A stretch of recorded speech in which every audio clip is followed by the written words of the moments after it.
Olá, sejam muito bem-vindos e bem-vindas aqui à MF3 Escola de Filosofia, nesta parte de entrevistas, e hoje eu converso com Fábio Fox, um grande amigo, e vamos aqui desenvolver uma prosa filosófica.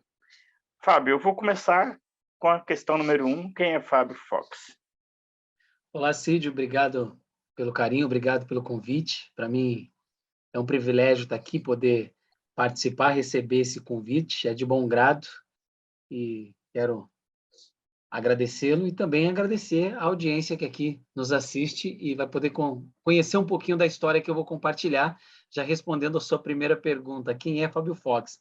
É uma pergunta difícil de ser respondida, porque você tem que refletir sobre a sua própria identidade para trazer essa informação. Acredito que o indivíduo, não é um campo que eu estudo, porque eu sou especialista em marketing, publicidade e propaganda, mas quando a gente traz para um assunto baseado em filosofia, nós desenvolvemos papéis, né? E quando essa pergunta é feita, normalmente a pessoa traz como resposta aquilo que ela faz, as habilidades que ela possui, e não propriamente dito quem ela é como pessoa. Então, trazendo uma resposta mais clara e branda, um pai de família, né? Com uma filha maravilhosa, um grande amigo, tenho bastante amigos, e um grande profissional no campo que executa as funções dadas às habilidades. Basicamente, sou uma pessoa comum que busca um lugar ao sol, como aqueles que nos assistem e todos que vêm para esse mundo a fim de desenvolver o seu propósito. Eu estou aqui para desenvolver o meu. Fábio, de imediato, sua infância, qual lembrança lhe vem? Cara, tem muitas, viu? Não uma só, não. Muitos momentos. Eu tive uma infância, assim, financeiramente falando, delicada, porque meus pais vieram da periferia da cidade. A minha mãe, ela saiu de Minas Gerais e foi fugida de casa, porque na época da juventude dela, casamento não era como hoje, escolha baseado em decisões. Era baseado na escolha dos pais. Os pais escolhiam. Tem alguns países que ainda trabalham esse lado de escolha, né? O pai decide com quem a filha, normalmente a filha. A escolha vem da família que tem ali, que é mais abastada, que tem uma tradição antiga e perpetua em algumas culturas, e não era diferente no Brasil em algumas décadas passadas. E a minha mãe passou por isso, e aí fugindo desse leque de responsabilidade na infância, foi para São Paulo, teve uma vida difícil, lá ela conheceu meu pai e eu nasci em Diadema e o que me remete foi a minha infância difícil financeira, mas porém alegre, não era tão tecnológica como a infância de hoje. Fui um cara que brinquei muito de bolinha, futebol, brinquei muito de pega-pega, pique-esconde, polícia e ladrão, caiu no poço com as meninas, do primeiro beijinho. Tive uma infância psicologicamente saudável, mas financeiramente instável. Quando você pensa sobre você, tem alguma fase da vida que lhe vem mais à mente? Eu penso muito, né? E auxilio as pessoas ao meu redor a pensar, né? Normalmente, exercer a função de pensamento desagrada ao cérebro, porque como a função dele é economizar energia, quando você pensa, você gasta energia. Então, pensar dá trabalho. Tem uma frase célebre no mundo que é: criticar é fácil, que qualquer idiota faz, né? Mas pensar e entender o lado do outro tem aí os porquês do outro, e cada um tem o seu porquê, né? Existe a individualidade. Costumo dizer que a palavra eu vem de energia e unidade. Quando se pergunta quem é você, aí me vem à mente o eu, né? O que é energia que toma conta desse ser único. E eu assemelho isso muito, Cídio, a uma receita de bolo, falando de uma forma simples. A receita é a mesma, você pega um grupo de alunos dentro da escola, dá a mesma receita para eles, os mesmos ingredientes, e fala, ó, tá aqui, façam o bolo. Embora a receita seja a mesma e os ingredientes os mesmos, esse bolo ele vai sair diferente na sua cor, no seu modelo, no seu tamanho, no seu gosto, porque ali tem algo que é chamado individualidade, que é o U do eu, que é algo único, que é a centelha divina que cada um temos. Então, respondendo a tua pergunta, vem vários porquês e vários pensamentos que remetem não à individualidade, mas à coletividade. Como indivíduo, eu posso ser bem inserido na coletividade para poder, de certa forma, ajudar dentro das habilidades, né? Procurando mais dentro da lei de mal e bem, fazer mais o bem do que o mal, de uma forma assim simples. Se eu pudesse dizer numa imagem assim rápido, como a escola apresenta-se para você? Eu não estudei, né? Eu fui dislexo, então é difícil eu trazer essa dedução escolar. Eu não sou muito favorável à escola nos dias de hoje. Eu É sei a que imagem, ok. Essa é a imagem, ok, ótimo. não, eu sei que a escola tem um papel fundamental na vida do ser humano, como a religião, o Uhum. trabalho, mas de certa Mas forma nós, acaba limitando porque o que é a escola? É uma organização onde o indivíduo se socializa, então ele aprende ali sobre socialização. E não há certo ou errado nisso, né? Vão uhum. ter Você relata a amigos aos amigos que a experiência na Igreja Universal do Reino de Deus lhe foi muito especial. Hoje, você consegue fazer um balanço entre essa experiência formativa na Igreja Universal e a escola? Cara, que pergunta capciosa, né? Primeiro, quero revelar aqui que sim, eu tive uma experiência na minha juventude que eu passei pela Universal. Hoje eu sei o quanto ela afeta negativamente algumas atitudes minhas, inclusive na comunicação. Então, eu falo de uma maneira bem similar àquela coisa imposta por um pastor, que é bem o outro é súdito, né? E eu tenho muito problema de comunicação, principalmente mais próximos e mais afetivos por conta disso, talvez não distantes, mas a minha base de vida foi a Igreja Universal. E eu posso te dizer que eles têm, deve ter mudado, obviamente, faz tempo que eu saí de lá, desde 2003, mas eles têm um sistema rude de tratar as pessoas, né? Imagina lá uma fazenda onde o seu fazendeiro tem vários bois, vários gados.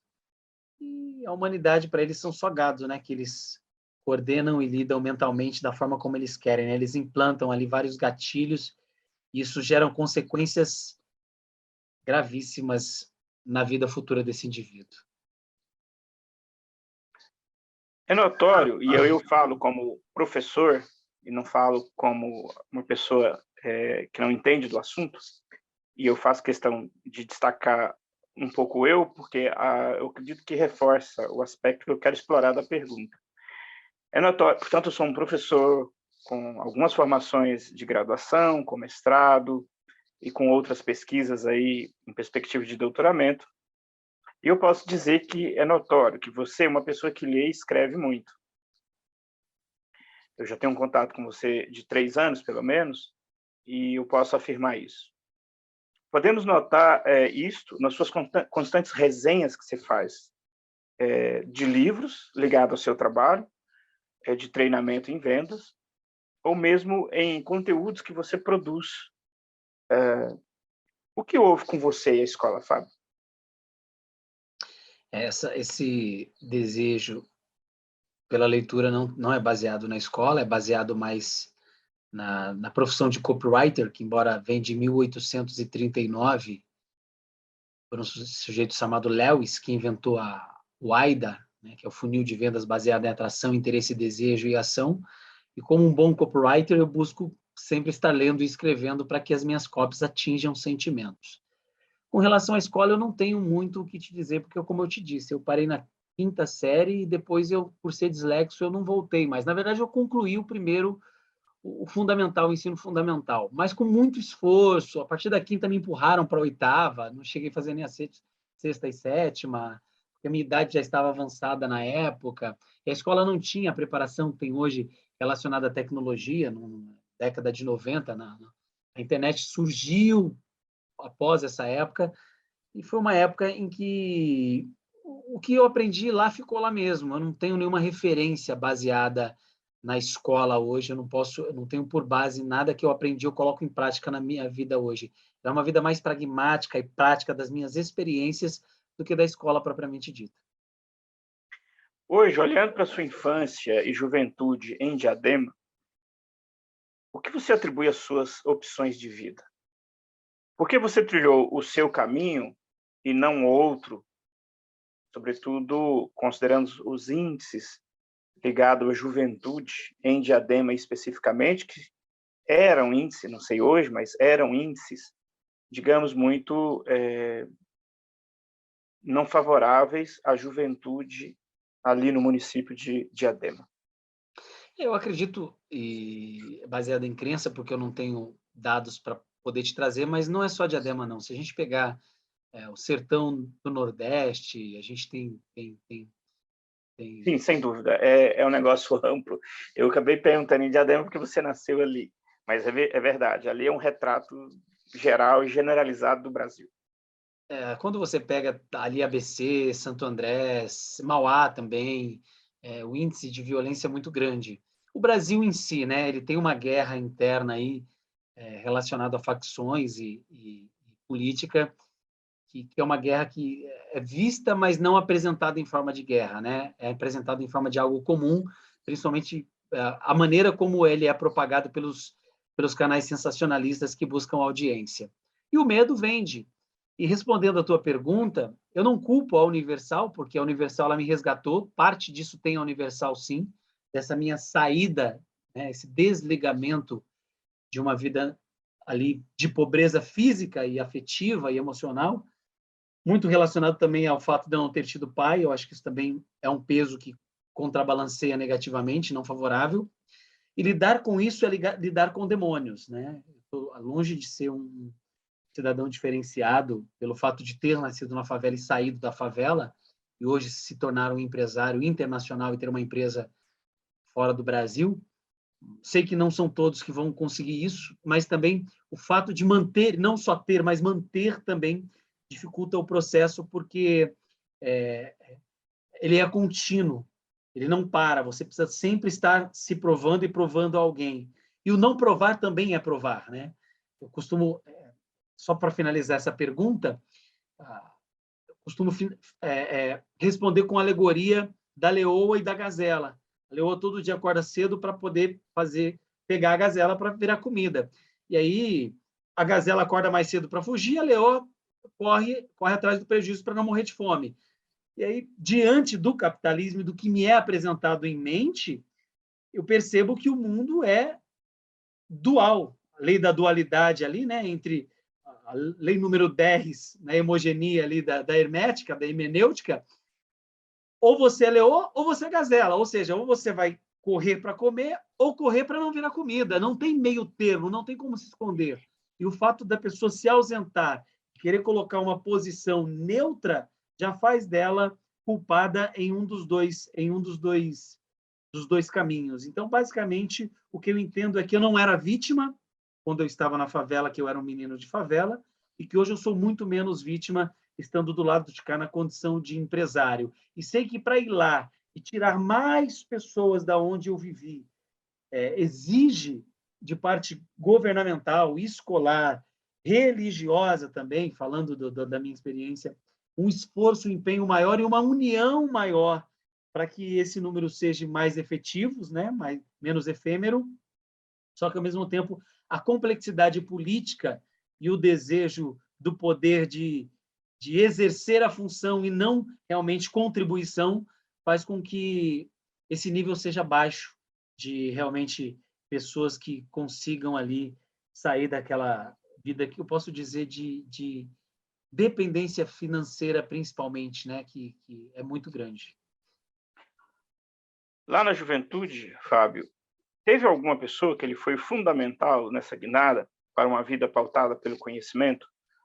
Falou da instituição, mas quero saber de nomes individuais, pessoas. Não somente lá, mas até hoje. Quando eu paro realmente, e aqui está, uma pergunta que ela me empolga, você vê que eu até, no meu corpo, eu me projetei para responder, porque sim, me vem a lembrança várias pessoas que fizeram o papel de amigos, de pai, e que até hoje compõem, inclusive nos dias atuais, você é um desses amigos que me ajuda muito com o teu conhecimento, mas sim, eu tive pessoas que pegaram na minha mão, indivíduos, não sei se você quer que eu cito eles aqui ou não, mas Não foram... precisaria, só a ideia de que houve, você lembra deles, né? Isso aqui. Sim, que eu tenho contatos até hoje, pessoas que são referências na minha vida.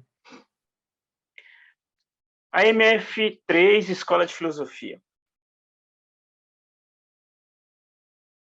O que tem a MF3? O que é isso para você?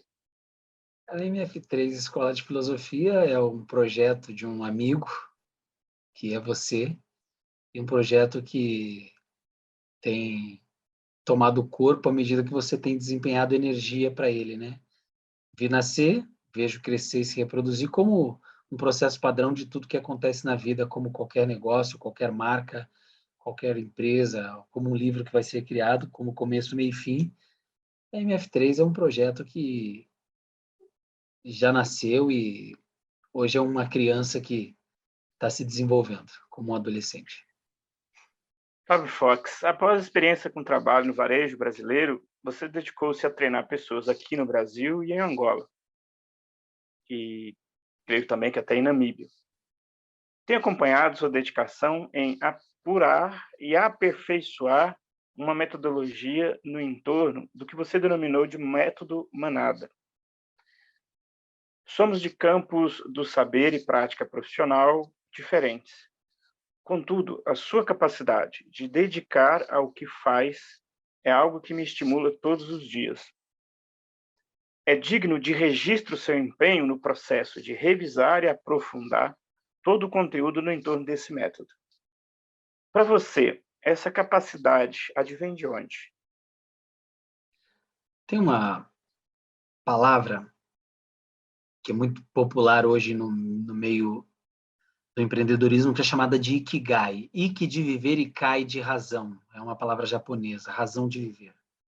O método Manada é uma razão de viver. Eu descobri nele e no desenvolvimento dele muita alegria. Ele ainda não foi apresentado no seu contexto de uma forma completa para as pessoas, mas o desenvolvimento dele me anima muito.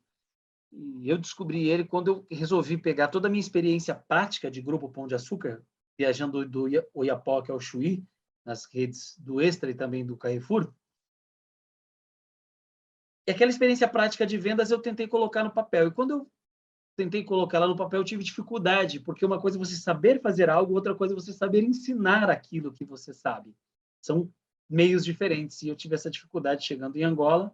Foi quando eu voltei ao Brasil e fui buscar um especialista que pudesse me orientar e ajudar a colocar isso em forma de método, estruturar isso em forma de uma metodologia. E eu consegui, uma pessoa que eu procurei, paguei por uma mentoria, e essa mentoria me ajudou a desenvolver o que hoje seria o método Manada. Então, hoje, esse meu estudo intenso em busca dessas melhorias nesse processo de ensino da metodologia é para trazer algo para o mercado mais completo do que o que eu vejo. Então, eu vejo muitos pedacinhos. O pessoal compra alguma coisa e ela tem ali pedaços do que é, de fato, empreender. E empreender é muito mais complexo. Eu estou tentando e buscando, e com certeza vou conseguir entregar isso o mais rápido possível, eu tenho um planejamento para isso, de algo que não seja só um curso de vendas, ou só um curso de marketing, ou só um curso de empreendedorismo, onde eu consiga englobar. O cara entra para uma imersão, e dentro dessa imersão que é o curso, eu consigo englobar desde que o conhecimento da vida, prático e teórico, até o desenvolvimento da marca de uma empresa, o conceito dessa marca, como criar o seu CNPJ, como registrar essa marca, como pensar ela e como vender ela para o mundo. Então, basicamente, o método Manada hoje é um treinamento voltado para empreendedorismo, marketing e vendas. É um 3 em 1. Por isso, a tamanha complexidade do desenvolvimento dele. É aquilo que eu disse, tirar da prática, daquilo que eu desenvolvo e colocar no papel para ensino, ele exige esse grau de competência que eu tive que buscar como habilidade em ser ou se tornar um professor. Uma última pergunta, Fábio. Há pouco lhe perguntei da sua relação com a escola formal. No contato com o nosso projeto, o MF3, Escola de Filosofia, que é um projeto de difusão filosófica não formal, o que mais lhe chamou a atenção ao longo desses últimos 3 anos? Eu encaro a MF3 a filosofia fora da filosofia. Eu aprendo que, para se fazer política, você não precisa ser político, porque tem a política dentro da empresa, tem a política dentro de casa, entre família, entre pai e filho, marido e mulher, e não são pessoas envolvidas em qualquer partido, não são partidários, mas desenvolvem a política, que é a comunicação ou a venda da ideia. Como na religião, você não precisa ser um religioso para ter uma religião. Eu não frequento nenhum tipo de crédulo religioso, mas eu acredito na existência de um Deus. Eu costumo dizer não quem é Deus, mas o que é Deus. E no meu conceito, que pode ser diferente de qualquer um outro, sim, existe um Deus. A forma como eu penso Deus é diferente da forma como é vendido Deus em outras religiões. Mas isso não minimiza a inexistência e também não traz nenhuma certeza de existência. Eu não consigo comprovar a existência de Deus, mas eu também não consigo tirar essa inexistência. E dentro do campo da crença, eu posso falar de Deus para as pessoas mais com as minhas atitudes do que com as minhas palavras. E a MF3, basicamente, para mim, é isso. É você filosofar sem precisar ser um filósofo. É uma escola que traz a filosofia com uma linguagem mais popular e mais simples. Basicamente é isso. Fábio, muito obrigado. E agradeço a todos que nos acompanhou até aqui, acompanharam, e até uma próxima entrevista. Espero ter contribuído. Se fizer sentido para quem nos acompanha, não deixe de deixar os comentários, o like, curtir e nos acompanhar nas redes sociais. Fábio Fox, estrategista no Instagram e Fábio Fox no YouTube. Obrigado pelo convite, Cídio Lopes. Até uma próxima.